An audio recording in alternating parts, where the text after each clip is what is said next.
안녕하세요. 법률사무소 기린의 건설분쟁 전문 변호사 최은영입니다. 여러분, 소송 안 가고 합의로 분쟁을 해결하는 방법. 네, 제가 오늘 변호사 12년차 노하우 다 녹여서 소송 안 가실 수 있게 만들어 드릴게요. 소송에 가지 않고 합의를 가는 게 왜 좋은지 그것부터 제가 좀 설명을 드릴게요. 소송은 지면 안 되는 싸움이에요. 정말로 지면 받을 돈 못 받고 상대방 소송 비용도 물어줘야 되고 변호사 비용 들었고 오랜 기간 동안 고통받았고 그래서 너무나 피해가 큰 그런 절차거든요. 이게 이제 웬만하면 좀 분쟁을 조기에 종결하고 그리고 빠르게 합의를 봐서 이 분쟁을 끝낼 수 있다면 변호사 비용이나 그 시간과 에너지를 많이 투입해서 나중에 이제 승소 판결을 받는 결론보다 지금 조금 양보하고 합의로 빨리 끝내는 게 훨씬 더 이익이다.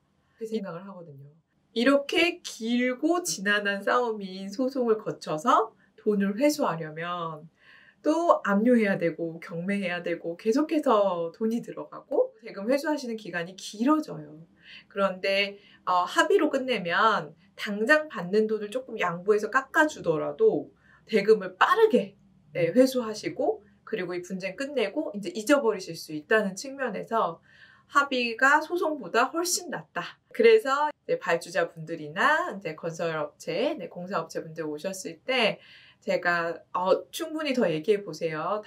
지금 뭐 깎아서라도 얼마 준다고 하면 받고 합의하시는 거 괜찮습니다. 발주자분들은 이제 공사업체가 마무리해주고 우리가 줘야 될 돈에서 이제 조금 더 얹어준다고 하면 그렇게 마무리하시는 것도 좋습니다. 제가 항상 그렇게 말씀드리거든요. 다만 이렇게 합의로 끝내실 때는 나중에 소송 가지 않도록 합의서를 잘 쓰셔야 돼요. 그래서 합의서 쓰실 때 저한테 오세요. 제가 합의서는 변호사한테 맡기시는 게 좋습니다. 말씀을 굉장히 많이 드리거든요. 여러분들께서 이제 분쟁의 가운데에 계실 때, 그럴 때 이제 상대방과 어떻게 해야 그러면 합의를 잘할 수 있을지 그 방법을 제가 오늘 알려드릴 텐데요. 우선 우리 건축주, 발주자분들께서는 공사업체가 공사도 제대로 안 해주고 하자도 많은데 돈은 더 많이 갔다.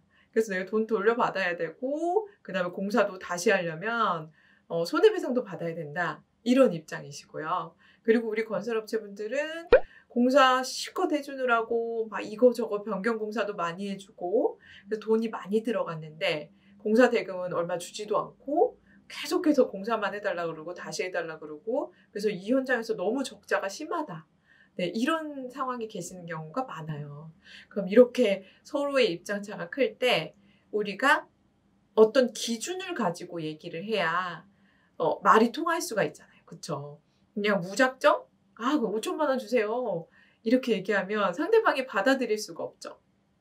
근데 근거를 가지고 이러이러해서 지금 우리도 이만큼 손해를 봤으니까 이 정도로 합의하시죠. 라고 하면 상대방이 받아들일 가능성이 굉장히 올라가겠죠. 그래서 우리는 항상 근거를 가지고 얘기하시는 게 좋은데요. 그 근거는 뭐냐? 바로 계약서와 내역서예요. 견적서라고도 부르죠. 우리는 이제 공사 계약을 체결하실 때 정확하게 얼마 이 공사를 5억에 수행해 준다. 이렇게 계약서를 쓰셨어요. 그러면 거기에 딸린 이제 산출 내역서도 그 뒤에 붙어 있어요. 그런데 우리가 공사가 중간에 의견이 안 맞아서 이제 그만하자. 그래서 빠이빠이 헤어지는 이 상황에서는 소송 아니면 합의이기 때문에 그래서 합의를 하려고 한다면 이 계약서와 내역서를 기준으로 공사를 얼만큼 했는지를 좀 따져보시는 거예요. 그 공사 한 부분에 있어서는 얼마 우리가 대금 지급 의무가 발생했구나. 그래서 3억 원어치는 공사가 됐구나. 그러면 정정당당하게 말씀하시는 거죠. 공사가 이 정도 됐으니까 그러면 3억 원 드리겠습니다.